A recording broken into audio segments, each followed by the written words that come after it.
কুৱাৰ পৰা মুৰ্গী উদ্ধাৰ কৰিবলৈ গৈ দুই ভাতৃসহ তিনিজনৰ মৃত্যু। কাছাৰৰ লক্ষীপুৰত শোকাবহ ঘটনা। কুৱাৰ পৰা মুৰ্গী উদ্ধাৰ কৰিবলৈ গৈ কৰুণ মৃত্যু দুই ভাতৃসহ তিনিজনৰ। কাছাৰৰ লক্ষীপুৰত সংঘটিত হৈছে এই শোকাবহ ঘটনা। দেওবাৰে নিশা কাছাৰৰ লক্ষীপুৰৰ ফুলেৰতল ট্ৰেক্টৰ টিলাৰ এটা কুৱাত পৰে এটা মুৰ্গী। তাৰ পাছতে কুৱাটোৰ পৰা মুৰ্গীটো উদ্ধাৰ কৰাৰ উদ্দেশ্যে কুৱাটোত নামে তিনি যুৱক। পৰৱৰ্তী সময়ত কুৱাৰ ভিতৰতে অচেতন হৈ পৰে যুৱককেইজন। জানিব পৰা মতে প্ৰথমে কুৱাটোৰ ভিতৰত প্ৰৱেশ কৰে প্ৰসঞ্জিত দেৱ নামৰ যুৱকজন আৰু তাৰ পাছতে কুৱাৰ ভিতৰতে অজ্ঞান হৈ পৰা প্ৰসঞ্জিতক উদ্ধাৰৰ বাবে কুৱাৰ ভিতৰলৈ নামি যায় ভাতৃ মনজিত দেৱ।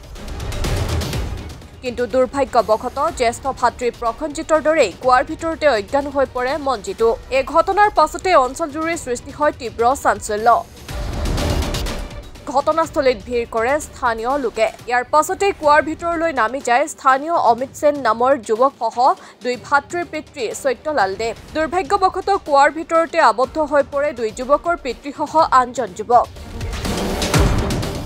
এই ভয়ংকৰ ঘটনাৰ পাছতে উক্ত স্থানত উপস্থিত থকা আন লোকসকলৰ সহযোগত উদ্ধাৰ অভিযান চলাই সত্যলাল দেৱক উদ্ধাৰ কৰে যদিও কুৱাৰ ভিতৰতে আবদ্ধ হৈ পৰে দুই ভাতৃ মনজিত দেৱ আৰু প্ৰসঞ্জিত দেৱসহ স্থানীয় অমিত সেন নামৰ যুৱকজন।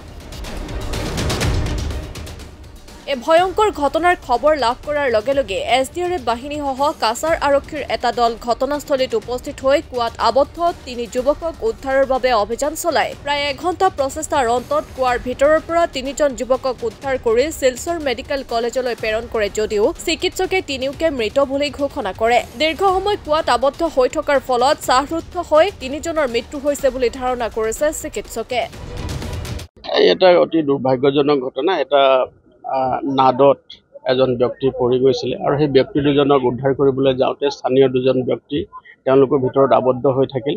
গতিকে লগে লগে গম পোৱাৰ লগে লগে আমাৰ পুলিচ প্ৰশাসন আহিলে আৰু চিভিল প্ৰশাসনো আমাৰ লগত আহিলে। SDRF NDRF তৎপৰৰে কাম কৰি তিনিজন ব্যক্তিকে ইতিমধ্যে আমি উদ্ধাৰ কৰিছোঁ আৰু তেওঁলোকক হস্পিটেললৈ পঠোৱা হৈছে।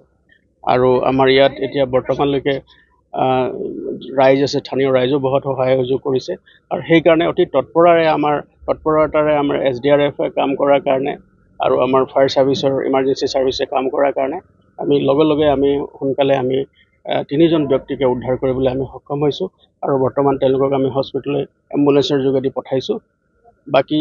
বাকী যিখিনি ব্যৱস্থা আছে সেইখিনি আমি ব্যৱস্থা গ্ৰহণ কৰিছোঁ। প্ৰথম এজন ব্যক্তি তেখেতে সেই যিটো কুঁৱা আছিলে, যিটো নাদ আছিলে, নাদত পৰি গৈছিলে আৰু সেইজন ব্যক্তিক উদ্ধাৰ কৰিবৰ কাৰণে দুইজন ব্যক্তিয়ে নামি গৈছিলে আৰু নামি যোৱাৰ ফলত দুয়োজন ব্যক্তিৰ তলত আবদ্ধ হৈ পৰে। আবদ্ধ হৈ পৰাত যেতিয়া স্থানীয় ৰাইজে জনোৱাৰ লগে লগে আমাৰ সকলো পুলিচৰ লগতে স্থানীয় প্ৰশাসন ইয়াত উপস্থিত হয় আৰু অতি তৎপৰাৰে SDRF NDRF কাম কৰি তেওঁলোকক তিনিজন ব্যক্তিকে উদ্ধাৰ কৰা হৈছে আৰু তেওঁলোকক ইতিমধ্যে এম্বুলেন্সের যোগেদি স্থানীয় চিকিৎসালয়ে প্রেরণ করা হয়েছে। ঘটনা হয়েছে এখানে ওই কুয়ার মধ্যে আমার যতটুকু এখন পর্যন্ত আর কি কুয়াটার মধ্যে একটা মুরগি পড়ে গেছে, পড়িয়া মারা গেছে। তো মুরগিটারে কুয়াটার গন্ধ হয়ে যাব, তো এটা পরিষ্কার করার লাগিয়া তারা ইয়েও লাগাইছিল, মোটরের পাম্প যেটা এটাও লাগাইছিল। আর তারপরে একজন লামসে নিছে ওইটা পরিষ্কার করিলাও। আমার পরে হে আর উঠেন না, তারপরে তারে রেস্কিউ করার লাগিয়া আপনার মনোজিৎ দেব কইয়া হে লামছে। মনোজিৎ দেব হেও বাই প্রফেশন ড্রাইভার, নামার পরে হেও উঠের না, মনোজিৎরে বাঁচাইবার লাগিয়া হে নামছে। প্রসেনজিৎ দেব নামার পরে উঠেন না, তারপরে তার বাবা সত্যলাল দেব এখানে খুব সাফোকেশন ওর আর কি, শ্বাস আটকে যায়, খুব সম্ভবত ভিতরে গ্যাস ফ্রম হয়ে গেছে আর কি। তো তাই ফটাফট মানুষরা তানরে জটাতে বার করে দিয়েছে। Bureau report, my news any.